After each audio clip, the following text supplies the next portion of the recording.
Wiring. Comes about here, and I've only got to here, and they're not small things. Don't tell me it's the rust. Hello and welcome back to the Silvia series. As you can see in front of me, we have acquired some new parts. We have a new intake manifold, stock one, just in case we need it. We have an MS meter, which might be needed. A differential, so we're no longer Bluetooth diff, and we have an exhaust manifold, which is all good, but none of that is actually about what today's video is about. Today's video is about this one. Wait for it, wait for it. Wiring. We have a harness, so we have a stock Silvia harness. I should be slightly more depressed about that massive piles of wire and the fact that we don't know what's going on with the wire inside here, because this is going to be one heck of a task, and that's what this video is going to be about. But I just got some good results health-wise, so I am delusionally happy for the task that is at hand. Josh will join us later on. He just got a new car, which he's turning up with later this evening, so hopefully we'll see that and we can take that for a little spin in this video. But without further ado, let's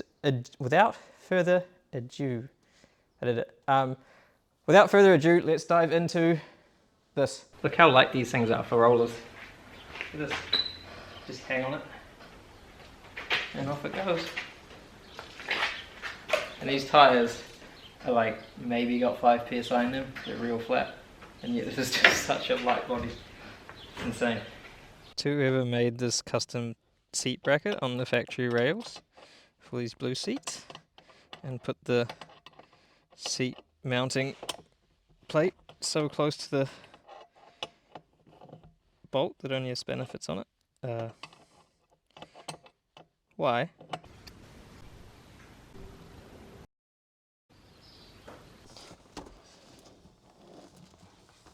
The only scary thing about this is the price of a dash that has not got 12,000 cracks in it. So we've got our dash loom coming here, which comes down into this chunk here, which is plugged in to this plug here, and then the engine loom comes from, up there, down, also comes to this. I'm a little scared to open that one. We'll save that one for last. Let's continue through. Next up we have, which I think is, we're looking still somewhat factory. Obviously we've got the classic radio stereo chop ups. We've got some of our normal indicator wiring plugs. Also, look how thin these carpets are. That's the most insulation you get there. And then down here, it's like, no, just some nylon, you're good. Lightweight. Oh, fuck. So we've re-earthed something. That's cool, it's cool, it's cool. This is not cool.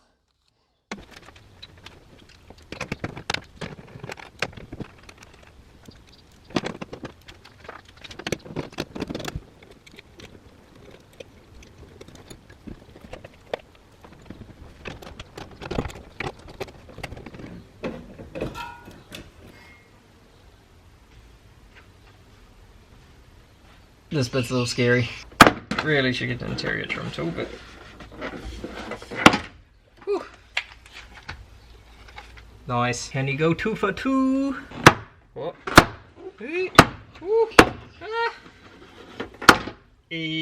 Damn, I didn't even break a clip. Okay, carpet time. Come with me, oh buddy, oh sir.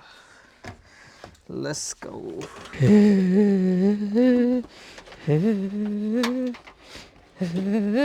What is the logical way to do this? Oh, there are so many loose wires. Bonnet latch, why you do me like that? Come on.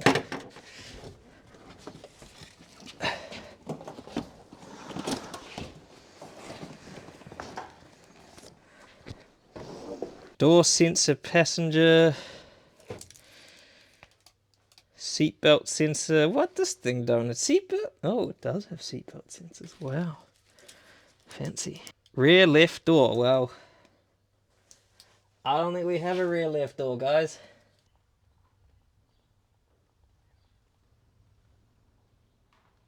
Alright, let's cage it and buy a turbo. Josh has just messaged he's at Walkworth, but I'm making a list for show him. And also just to keep track of what state the current loom is. I was just trying to work out, like, if someone's done a lot of work in it and all the sensors are wired up, the lights are wired up, even though it's the wrong loom and there'll be some extra pieces like rear doors and airbags and stuff that we don't need, if all the right wires came to the plug for the ECU, at least it might be easier just to mix and match the loom that was matching the car to a different ECU, if that makes sense.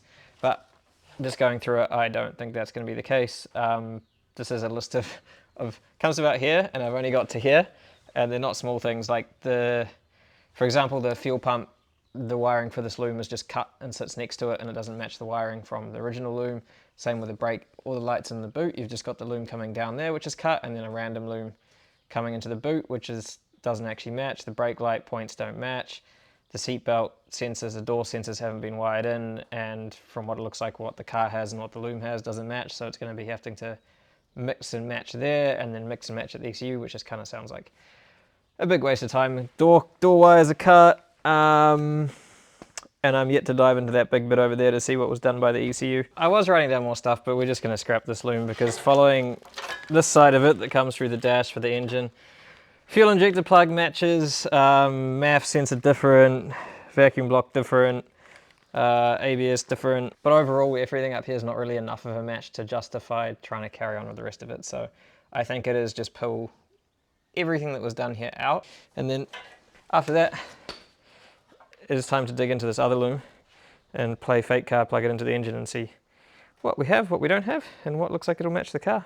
We lucked out so good. Maybe you Nissan guys noticed this well before me, but what we have here on this ECU is a 23740, which is the ECU part number, then a 5L303.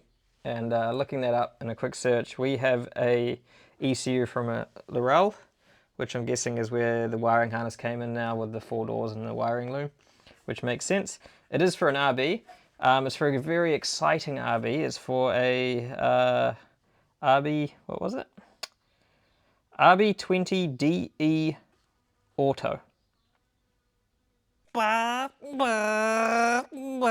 This fake little car setup cracked me up a little bit more than it should have. But you get the point. We have our dash cluster here, we have our headlights, we have our engine, we have our tail lights, and I'll grab more as we go, but the idea is to use our trusty marker pen, bit of tape, and we are going to dig through this guy. Oh, this is so much wiring when you see it like this. We're going to dig through this, and we're going to start connecting it up to what it should go, try lay it all out, label it once if we find its home and know what it is. That way then we go to put it eventually in the car, well not eventually, soon when we put it in the car, we'll be able to know exactly where we need to route everything and hopefully get this thing a little more laid out and check what's missing from it. There is a few little cut bits and pieces, but hopefully we can find from that a loom that'll be in together enough to make this run. Come with me!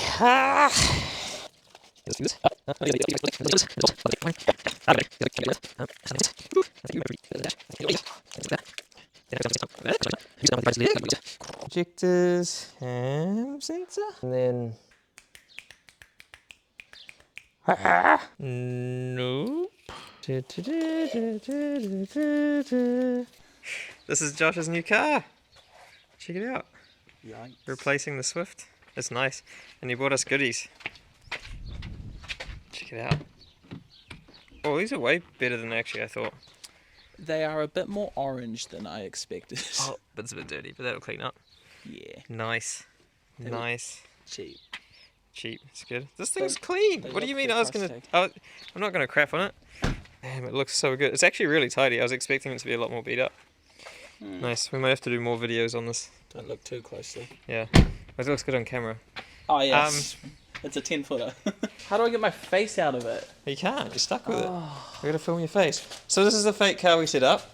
Engine, to seat, to cluster. I actually haven't filmed for a while because I kind of just forgot, if I'm honest. But I figured out most of the... Sure. This is the body loom that comes up to the front, around the fuses, and I'm pretty sure there's headlight bits off that. I just need to get those. Then it comes back to the junction box down here. By the... down by your right foot when you're driving, and then here's your ignition up to your key. This is meant to go to the cluster, but I think this cluster doesn't actually match this loom. We might that have to comes along to the other side. Yeah. And then that goes to the back, and I found the fuel pump and the rear tail lights. and the seat sensor, or the seat belt sensors and the door sensors. So I kind of figured it out what we have. We don't have ECU. We don't have engine harness though. No, we still need to get this. Yeah, so we still need engine harness. Damn, you've stripped the whole interior. That's crazy. Is it rusty? Don't tell me, is there rust? The whole passenger's rear quarter panel's been replaced. Yeah, well, we could see that. Yeah, you can see it goes through. There is some rust in the things, but it's honestly not too bad. Josh's worst fear is rust. Oh, it's not too bad. It's honestly... like, just little spots. Genuinely, it's pretty clean. Okay, don't say that. I think it's... You'll get roasted and someone will be like, no, that's... Well, it's not like a showroom Silvia. It's obviously like somebody's drifted it, somebody's used it, 12 people have hacked it up. But compared to what the car is, I thought it was... Like, I mean, I expected this to... Oh, camera focus. How are you going to do that? Sorry, the camera's gone real dark in here. But that's nothing there. There's no HVAC. We don't have any? No, we don't have any at all. Right, race car. Yeah, that's basically what I was literally saying on the video. I was literally saying on the video, like, just before, I was like, do we just track car it now? It's like halfway there. Maybe. Maybe. But just drive with windows down. Yeah. Good morning, just got back to Josh's. I don't think I filmed very well last night because I was a little tired, and I thought I'd just come back here today because I didn't want to leave that sort of half-finished wiring project as part of the video, because that's usually when people give up on projects. So we're back at it this morning. We did get a pretty rough idea of what everything is, so I'm just going to go in now, label everything up, rip the old harness out of the car, and then we'll get it in there.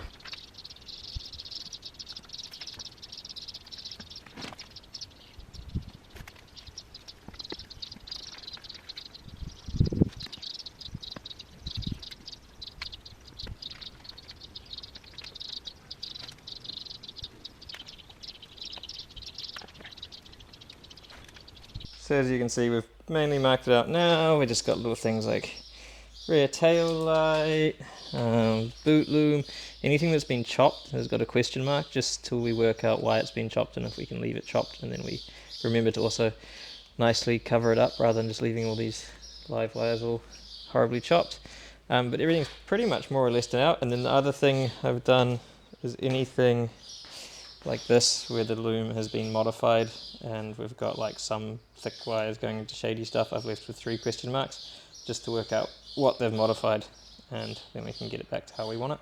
Stuff like this too, where you've got a relay being rewired into something else. I'm guessing that was probably like an attempted ABS delete or something like that. I just wanted to mainly get like the body side sorted, because then we're going to get the engine loom soon and an ECU soon, and then I'll worry about the engine bay side of the body once we're doing that. But the fun part now is we get to craft knife / just pull the Lorel loom out and get rid of all the stuff we don't like.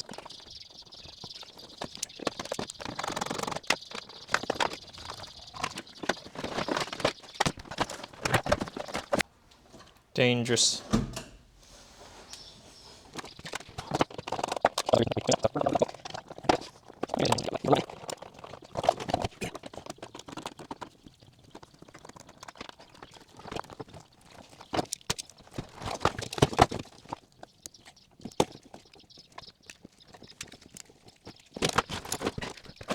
Oh, much regret breaking my ratchet. Very annoying. We have removed this much from the body, and now we can hopefully remove the rest from the engine bay, and then it can pull back through.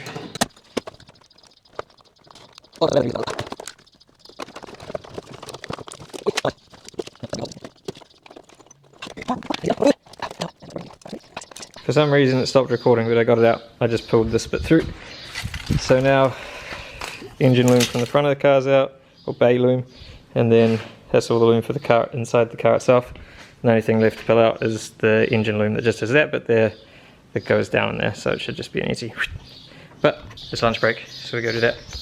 Okay guys, we're going to end this one here. Reason being that we've decided over lunch that we actually want to retape and rewrap that new loom before we put it back in there, just while it's out and easy to do so. But we've got that all mapped out, ready to go in. Other thing we want to do before we put that loom in here is just go through this inside, and remember that little bit of rust and those side bits in there and all in these little surface bits. We just want to clean those up and rust convert them and get this a little bit rust prep, same with like steering column stuff. I know it's just surface rust, but since it's so easy to do now, we figured we'd do a little bit of rust protecting, spraying those over, and then re-wipering that loom before actually chucking it back in here. But car is a bare empty shell now, which is good, and we're good to go. So we'll catch you in the next one. We'll probably actually start filming that one now. I just figured it's a bit much for one video. So thanks for watching, guys. Hope you liked it, and we'll catch you in the next one. Cheers. Bye.